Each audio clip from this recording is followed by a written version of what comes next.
All right, welcome to the most anticipated small truck of the year.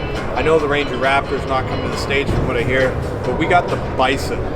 I know for a fact that Legate's is getting one, so if you guys want a good deal or a hookup on one, this is where we're gonna get it. It's interesting to have driven the ZR2 a few times and love the truck, and then come to get to see the proper off-road variant of it. They do cool things like the tow hooks, the bars. Like, this is stuff that off-road vehicles should have because you don't want them to break. It does have the rear-mounted spare. It's got a bit more of a reserved rim. Same tires, obviously, which I know Dylan will disagree with me, but they're pretty nice for road use. They're really quiet. The interior is pretty much the same.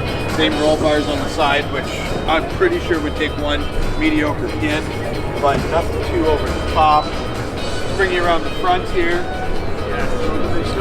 This one obviously does not have the snorkel kit on it, which is a little disappointing. I am a fan of the Chevrolet that is actually written into the grille. It actually looks really, really nice, as well as a real piece of metal on a bumper. I cannot even believe I can see that with my own eyes. But this is a real thing, as well as skid plates underneath and some other pretty fun tech.